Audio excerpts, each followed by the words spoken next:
Welcome everybody to Extreme Off-Road Silly Bills, and today we're dealing with the 1953 Jaguar C-Type. Now this has 1005 horsepower, 859 pounds-feet of torque from a 6.5 litre twin turbocharged V8 engine.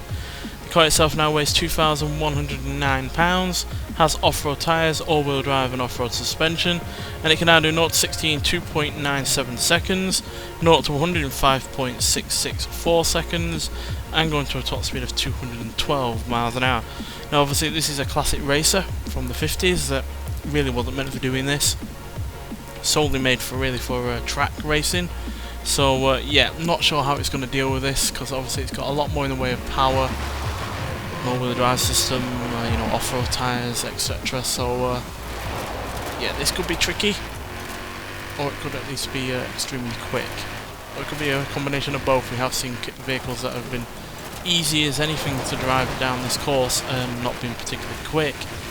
Then we've seen some very tricky cars that have actually been ludicrously fast. So yeah, slow or stable or uncontrollable does not necessarily mean quick or slow. It can quite frankly go either way, which is why I enjoy this series so much, because it's not entirely predictable. So yeah, we have seen obviously several track cars, or be it modern ones or more modern ones than this at least, be extremely quick on this series.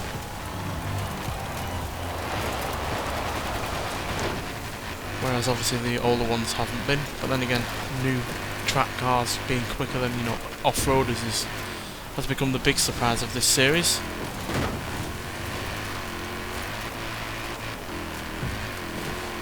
This is going quite quick down there, nearly 170 miles an hour, which is not half bad, especially from something that's now nearly 70 years old.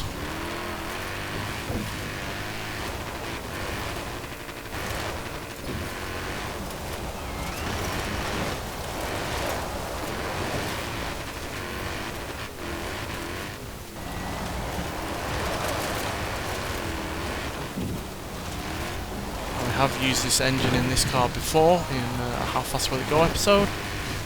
Wasn't particularly quick in a straight line. And again, I did only give it this engine. Could well have gone for a more high-powered V10 for this episode, or the episode it was in on How Fast Will It Go, but didn't really feel it as right all that much. Especially for this, because it would have been even more uncontrollable. But yeah, we got across the finish line there at 174 miles an hour. And a time of 2 minutes 5 seconds .385. So yeah, far from the fastest car that we've had recently on this series, and yeah, it's nearly 5 seconds slower than the Morgan Aero GT in the previous episode. And yeah, 2 minutes 5 does mean that we're all the way down out of the top 100 in fact, which is a bit of a shame. But we have at least beaten the Ital Design Zero Uno, Rover SD1 Vitesse, Mercury Cougar Eliminator, Mitsubishi Lancer Evolution, Toyota Supra 2-litre GT Twin Turbo, Hot Wheels International Harvester, Mercedes-Benz X-Class, Porsche 911 reimagined by Singer, a Renault Alpine A110, McLaren 720 S Coupe and a Quadra Turbo R VTEC. But we are slightly slower than a Opel Manta 400, a Bar 595 SS, Renault Clio RS 16 Concept, Mazda RX-8 R3, Ford Transit Super Sport Van, and a Toyota Celica.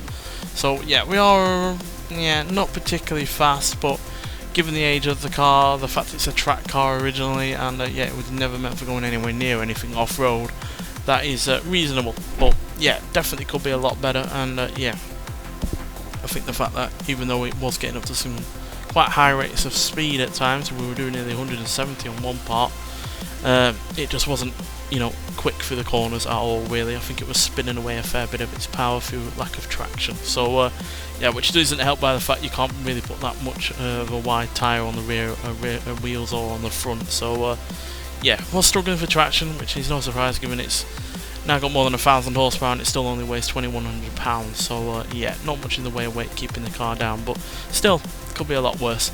Nonetheless, thanks for watching, and I'll see you in the next one. Bye.